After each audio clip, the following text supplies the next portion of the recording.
तो गाइस आज हम बात करेंगे मैनेजर किम के चैप्टर नंबर 191 के बारे में। और पिछले चैप्टर में हमने देखा था जब मैनेजर किम क्लैड गैंग के बंदों को धो रहे होते हैं तो क्लैड का लीडर जो कि सैमुअल सियो के साथ खड़ा होता है वो भी तैयार हो जाता है मैनेजर किम के साथ फाइट करने के लिए। क्लैड के लीडर का कॉन्फिडेंस एक अलग ही लेवल पे होता है और वो जैसे ही अपने सर से अपनी टोपी निकालता है तो सैमुअल को उसका चेहरा साफ साफ नजर आता है और सैमुअल अपने मन में कहता है, जैसा मैंने सोचा था ये उससे काफी ज्यादा अलग है, या ये हमेशा से ऐसा ही दिखता है। मैंने सोचा नहीं था कि क्लैड का लीडर इतना ज्यादा जवान होगा, और सिर्फ इतना ही नहीं ऊपर से ये एक फॉरेनर है। अभी हमें क्लैड के लीडर का चेहरा साफ साफ दिखाया जाता है और ये सच में काफी ज्यादा जवान होता है। और मैनेजर किम को अच्छी तरीके से पता होता है अगर वो क्लैड गैंग से पंगे ले रहे हैं तो उनके लीडर से भी मैनेजर किम की फाइट होगी ही होगी। इसीलिए मैनेजर किम ने पहले ही गोल्ड डोर के 4th CEO को, जो कि पुराना CEO है जिसका नाम किम मिन्यूक है और जो कि एक बहुत ही खतरनाक छटा हुआ बदमाश है, मैनेजर किम ने उसे कॉल मिला के पूछा होता है क्लैड के बारे में। मिन्यूक मैनेजर किम को कहता है, आखिर आप उसके बारे में मुझसे क्यों पूछ रहे हो? मैनेजर किम कहते हैं, चुपचाप से बस जवाब दे,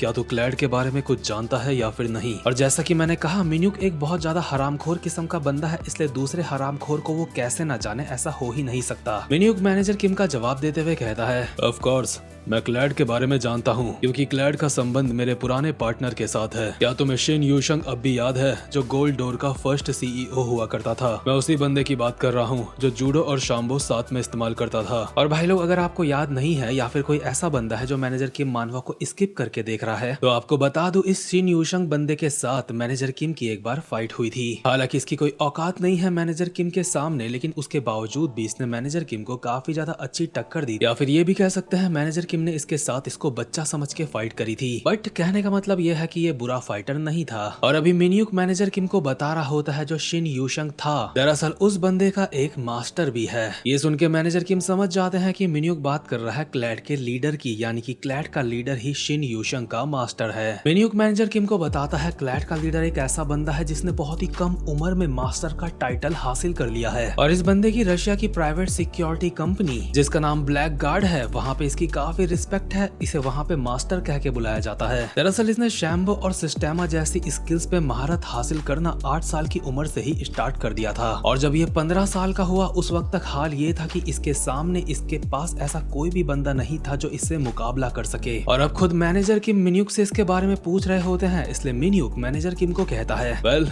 लगता है उसने काफी ज्यादा ही नाम कमा लिया है। जब मुझे पता चला था कि शिन यूशंग का मास्टर उससे भी ज्यादा जवान है तो मैंने उससे पूछा था कि तुझसे छोटा बंदा तुझे क्या सिखा सकता है, लेकिन मुझे लगता है मैं उस बारे में बिल्कुल गलत था। जब आपका सामना उससे होगा तो आपको भी ये एहसास होगा कि उम्र से कुछ भी नहीं होता, उम्र से स्किल का कोई लेना देना नहीं। वो बंदा एक सो कॉल्ड जीनियस है या फिर हम उसे कुछ और भी कह सकते हैं, लेकिन जो भी हो मुझे ये समझ नहीं आ रहा है कि क्लैड आखिर कोरिया में कर क्या रही है। क्लैड कोरिया में कर क्या रही है ये तो हमें बाद में पता चलेगा, लेकिन अभी हम वापस से प्रेजेंट मोमेंट में आ जाते हैं जहां पे बिल्डिंग से बाहर निकलता है क्लैड का लीडर और उसके सामने खड़े होते हैं मैनेजर किम। क्लैड का लीडर बिना किसी एक्सप्रेशन, बिना किसी डर के मैनेजर किम की तरफ बढ़ रहा होता है और मैनेजर किम उसको देख के अपने मन में कहते हैं, जितना मैंने सोचा था ये उससे काफी ज्यादा जवान लग रहा है। ये ज्यादा से ज्यादा कितने का होगा, 16 का या फिर 17 का? लेकिन ये बंदा बिल्कुल मैनेजर किम के सामने आके रुक जाता है और कहता है, ऊपर से देखने में तुम एक प्रोफेशनल लगते हो लेकिन मुझे लगता है ऐसा है नहीं। MCN के साथ हमारी डील डन हो चुकी है,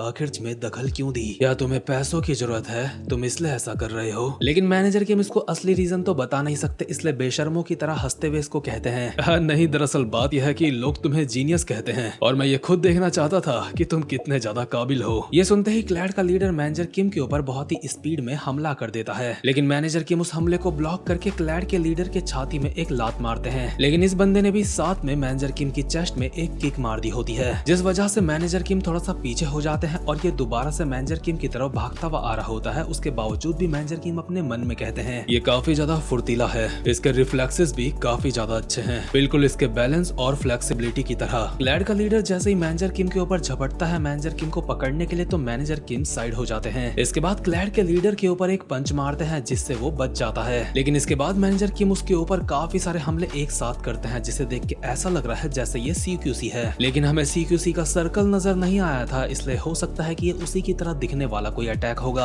लेकिन इतने सारे हमले इस बंदे के ऊपर करने के बावजूद भी इस बंदे ने सारे के सारे हमलों को ब्लॉक कर दिया होता है और मैनेजर किम अपने मन में कहते हैं, क्या इसने मेरे हमले को ब्लॉक कर दिया? लेकिन उसे ब्लॉक करना मुश्किल था। बट इसके बाद क्लैड का लीडर मैनेजर किम के ऊपर बहुत ही खतरनाक तरीके से काफी सारे हमले कर देता है और मैनेजर किम के बिल्कुल पास आके उनका कॉलर पकड़ के उन्हें जमीन में पटक देता है। इसके बाद मैनेजर किम की चेस्ट में एक और लात पड़ती है, जिससे मैनेजर किम और ज्यादा पीछे की तरफ जाते हैं और मैनेजर किम को ये बात समझ आ चुकी होती है इस बंदे के अंदर काफी तगड़ा टैलेंट है। वहीं दूसरी तरफ सैमुअल सीओ जो अपनी बिल्डिंग के अंदर बैठा होता है इस फाइट को देख भी नहीं रहा होता, इसलिए एक बंदा आके सैमुअल को कहता है कि आप उनकी फाइट नहीं देखोगे क्या? सैमुअल काफी ज्यादा रिलैक्स लग रहा होता है और सुट्टा मारते हुए कहता है, हाँ मुझे बस लास्ट में ये बता देना कि उन दोनों में से जीता कौन है। मैं यहाँ पे बिजनेस करने के लिए आ रखा हूँ, इसलिए मुझे किसी भी बात में ज्यादा एक्साइटेड नहीं होना चाहिए। वैसे भी ये दो कंपनीज के बीच की फाइट है जो कि हमारा दिया हुआ कॉन्ट्रैक्ट हासिल करना चाहते हैं, इसलिए मुझे बस रिजल्ट जानने हैं कि दोनों में से जीता कौन। वहीं दूसरी तरफ क्लैड के लीडर ने मैनेजर किम को जमीन में गिरा दिया होता है और मैनेजर किम की तरफ बढ़ रहा होता है। मैनेजर किम अपने कपड़ों से धूल झाड़ते हुए उठते हैं और कहते हैं, बच्चे माफ करना, लेकिन हमें ये सब कुछ बंद करना पड़ेगा, इसलिए चुपचाप से हार मान लो और अपने घर वापस चले जाओ। देख बच्चे, ये बात सच है कि तू काफी ज्यादा स्किल्ड है और तेरे रिएक्शंस काफी ज्यादा कमाल के हैं, ये बात भी माननी पड़ेगी, लेकिन अगर हम तेरा कंपैरिजन असली जीनियसिस के साथ करें तो तेरे अंदर काफी सारी कमियां हैं। ये बात सुन के क्लैड का लीडर कहता है, आखिर साले तू होता कौन है ये सब कुछ बोलने वाला? मुझे तू है कौन बे जो यहाँ पे मुझे जज कर रहा है? मैनेजर किम की यादों में अभी हांचो शियोंग, जिनचोल पार्क और टॉम ली दौड़ जाते हैं और एक स्माइल के साथ मैनेजर किम इसको कहते हैं, क्या तूने पूछा मैं कौन हूँ? तू ये मान सकता है मैं एक ऐसा इंसान हूँ जिसने इस प्रोफेशन में काफी ज्यादा खतरनाक बंदों को देखा है। वैसे सच बताऊं, मैंने सुना था तू एक जीनियस है, इसलिए मैंने तुझसे काफी सारी उम्मीदें लगा रखी थी कि तू काफी ज्यादा खतरनाक होगा, लेकिन मुझे लगता है तू इस काबिल नहीं है कि तुझे जीनियस कहा जाए। मुझे नहीं पता मैं ऐसे लोगों को दोबारा से अपनी जिंदगी में देख भी पाऊंगा या फिर नहीं। मेरा मतलब उस तरीके के असली जीनियसिस जो बिल्कुल उन्हीं के बराबर है जिनको मैं जानता हूँ, या फिर ऐसे जीनियसिस जिनका टैलेंट उससे भी ज्यादा खतरनाक है जो टैलेंट मैंने अब तक देखा है। मैं यहाँ पे असली जीनियसिस की बात कर रहा हूँ। और जब मैनेजर किम ये बात बोल रहे होते हैं तो उस वक्त एक सुनसान गली में हमें दिखाया जाता है एक बंदा जो चलता हुआ आगे जा रहा होता है और सच में ये वो बंदा है जो एक असली जीनियस का टाइटल होल्ड करता है, यानी कि जोहान शियोंग हमें इस वाली मानवा में भी देखने को मिल गया है। जोहान बोलो या फिर योहान, इससे फर्क नहीं पड़ता, फर्क इससे पड़ता है कि आगे चल के अगर इसकी फाइटें हमें देखने को मिल गई इस मानवा में तो मजा ही आ जाएगा। मतलब सच में यार, मैंने ये एक्सपेक्ट नहीं करा था। मुझे तो लगा था कि इस वाले आर्क में हमें मोटा वाला डैनियल देखने को मिलेगा,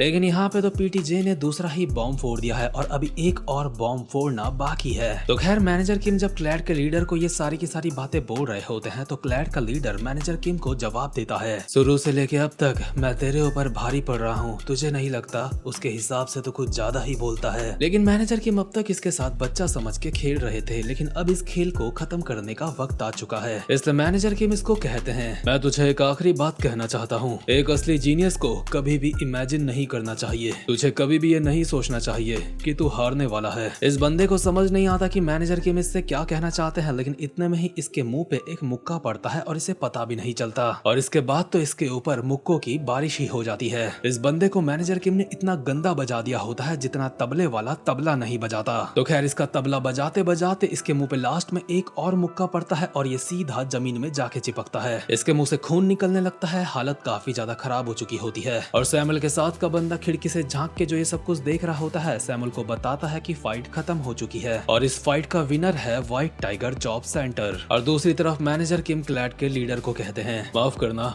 मुझे नहीं लगता कि तुम एक जीनियस हो, तुम बस एक ऐसे बंदे हो जिसके पास टैलेंट है। और दूसरी तरफ सैमुअल को जैसे ही फाइट के विनर के बारे में पता चलता है तो वो कहता है, अच्छा व्हाइट टाइगर जॉब सेंटर, इसका मतलब अब हम उन्हें देखने वाले हैं जिन्हें सबसे ज्यादा ताकतवर कहा जाता है, यानी कि द जनरेशन जीरो। और यहाँ पे प्री जनरेशन की बात आ ही गई है तो दूसरे सीन में हम देखते हैं टॉम ली को। टॉम अपने कोट के बटन वगैरह लगाता है और कहता है, टाइम हो गया, टाइम हो गया, अब टाइम हो ही गया है जब मैनेजर किम मुझे कॉल करेंगे, लेकिन अब तक मुझे कॉल नहीं आया है, लेकिन कॉल को आ जाना चाहिए था। इसका मतलब टॉम ने भी प्रेडिक्ट कर लिया था कि जिसका सामना भी मैनेजर किम के साथ हो रहा होगा मैनेजर किम ने अब तक उसको बजा दिया होगा। लेकिन दूसरी तरफ सीन थोड़ा सा चेंज हो चुका होता है। मैनेजर किम ने क्लैड के लीडर का कुत्ता तो बना दिया होता है, लेकिन वो कुत्ता दोबारा से अपनी जगह पे उठ चुका होता है और मैनेजर किम उसको कहते हैं, बच्चे दोबारा से उठने की गलती मत करियो, मैं और ज्यादा काम नहीं करना चाहता। क्लैड का लीडर अपनी जगह पे उठ तो चुका होता है लेकिन कुछ करने की हालत में नहीं होता और हाँफते हुए कहता है,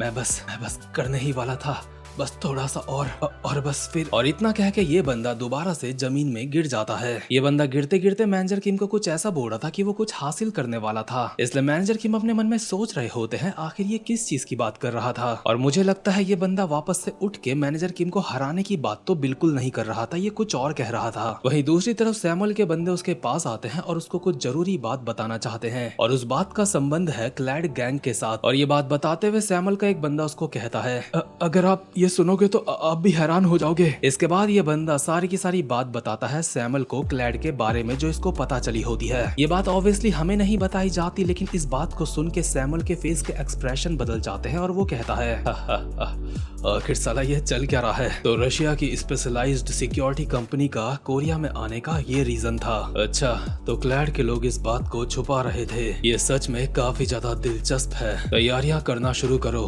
आगे चल के 1MCN में कुछ दिक्कतें आ सकती हैं। और सैमुअल को तो ये बहुत पहले से फीलिंग आ ही रही थी कि आगे चल के कुछ ना कुछ तो कांड होने वाला है, कुछ ना कुछ तो गड़बड़ होने वाली है और ये चीज अब उसको कंफर्म हो चुकी होती है। और जिस वक्त सैमुअल ये सारी की सारी बातें सोच रहा होता है उसी दौरान हमें दिखाया जाता है एक बंदा जो सिगरेट पी रहा होता है। और यकीन मानो इस बंदे का भले ही हमें चेहरा नहीं दिखाया गया है लेकिन उसके बावजूद भी मैं 100% श्योर हूँ कि ये कौन है और आप लोग भी होंगे। और इस आर्क में मैं जिस दूसरे धमाके की बात कर रहा था वो फाइनली हो चुका है क्योंकि ये बंदा और कोई नहीं बल्कि है गन यामाजाकी। अभी मजा आएगा ना भिड़ो। इसका मतलब मैनेजर के मानवा में गन जोहान दोनों की ही एंट्री हो चुकी है और सच में ये चीज देख के मुझे काफी मजा आ रहा है। और हाँ, वीडियो को लाइक और चैनल को सब्सक्राइब जरूर से कर लेना। अब मैं मिलूंगा आपसे अपनी नेक्स्ट वीडियो में, तब तक के लिए गुड बाय।